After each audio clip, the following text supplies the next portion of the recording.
Ay, Choy, so ito nga pala mga ganapan ko dito sa aming bukid. Naghakot nga pala ako ng kawayan para panggatong doon sa aming kopra. Tama ba ako or nagkamali? Nag-harvest kasi ng niyog silang papa kahapon. Hi Joy, magandang araw sa inyong lahat.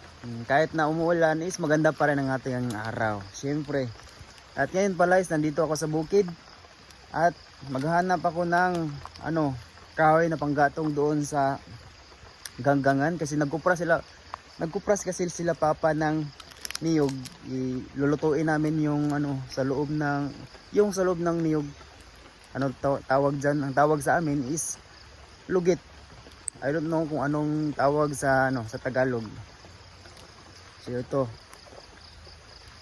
kukunin ko kawayan dahil malakas umapoy.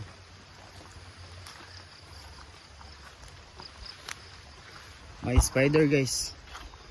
Hindi, ang tawag na. Ang tawag sa amin Marka X ang tawag sa amin dun. So puputulin ko muna ang kawayan. Grabe nga vlogger eh. So stop muna tayo. Stop muna tayo. Dito pwede malagay.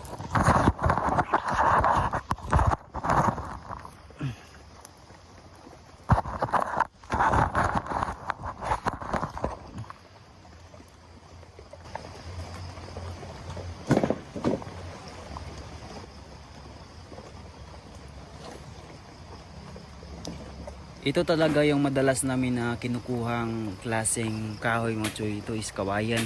Dahil malakas umapoy at madali lang yung mauga yung niluluto namin. Yung niyog, lugit, sa Bisaya pa. Yung kinukuha lang namin naman is yung mga laya na kahoy. Uga. So, tawag sa amin. Uga na kawayan.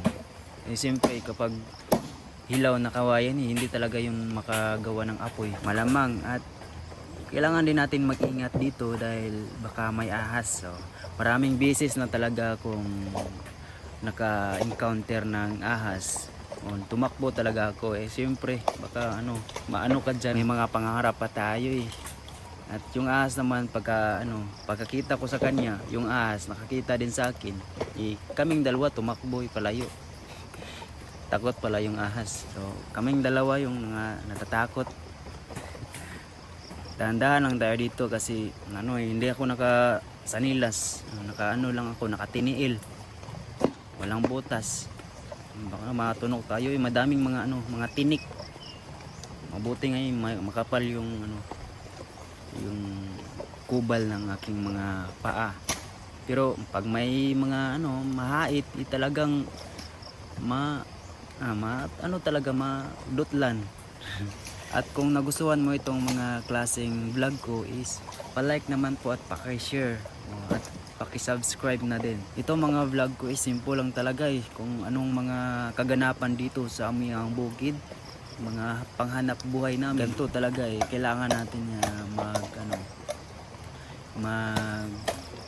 may kahirapan talaga ako mag-Tagalog. Kailangan natin na magsipag, maningkamot para siyempre may pangbili tayo na ng bigas. Kailangan talaga natin kung hindi magtatrabaho, magsipag wala talaga. Mapait talaga yung buhay. Mabuti na lang masipag yung mga magulang ko. Siyempre na influence naturuan tayo na kailangan magsipag. Kung hindi ka magsipag basta. So yun may nakuha na akong mataas na kawayan. Ang panahon nga dito is umuulan pero hindi naman malakas, pero pag matagalan ka basa ka talaga. Kaya masarap talaga dito masarap yung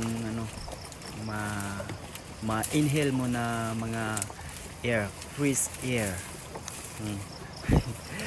Presko na mga hangin. Ako nga pala si Choy, maraming pangarap at isa sa pangarap ko yung magkaroon ng lupa. Dahil kami dito wala kaming lupa. Lang kami, tagabantay ng mga lupaan dito sa probinsya. Kung yung mga lupa na binabantayan namin ibinta na sa may-ari, kami aalis na kami at bibigyan naman kami ng pera para pangbili na pangpasulbad ng aming mga pagkain. At lipat kami sa lipat kami ng ibang lupa. Pero kung walang hirapan talaga ako dito mag-explain. Lipat kami sa ibang lupaan kung saan may ibang tao na naman na sa amin kumukuha na doon na naman kami magbabantay sa kanilang lupa. So, doon kami. Ang trabaho lang namin is ganto, magtatanim ng mga lagutmon. Lagutmon sa Bisaya. Mga lagutmon yung mga pagkain na tulad ng gabi, lutya, saging, mga niyog. Ay hindi nakasalang yung niyog, daan naman. Yung mga mais, yung madali lang ma-harvest. Yan mga 3 months lang ma-harvest na. Basta mga gulay, lagutmon. Ay kasama na nga ba? Agkahirapan ka talaga ha. Ayun may nakuha na naman tayo na mataas na kawayan. Yung galawan ko dito is parang primitive, yung nakikita natin sa social media, yung magbuo ng mga bahay. So ayan mga Choy, ready na para dalhin doon para igatong. So pinili ko lang talaga yung mga kinuha ko dahil yung iba is may green pa at may tubig sa loob. Gaya nito. Yan ito. Kani may green pa eh. May tubig pa at yan matagal yan maging magkaapoy. So ready na. So kahapon yan yung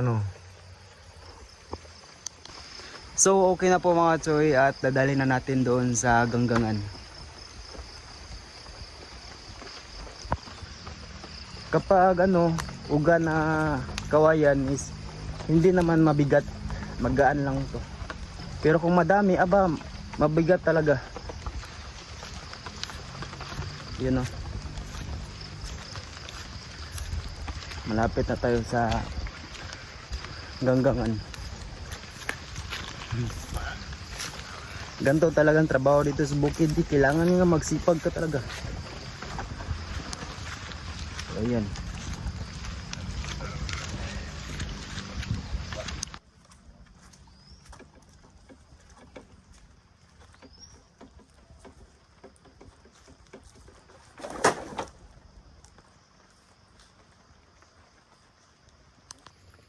Dumating na pala yung may-ari ng niyog.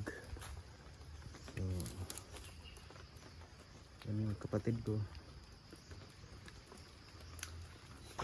Nakita ko sa ibang vlogger mga Choy na kinakain nila to. Exotic food. Pero hindi kami kumakain ito kasi hindi namin alam kung paano ikutuin, paano i-process baka mahilo magabaan ta. Kasi ngalan na ni Gili? Sil, ano sa'yo? Tawagan ng sa Bisaya ba?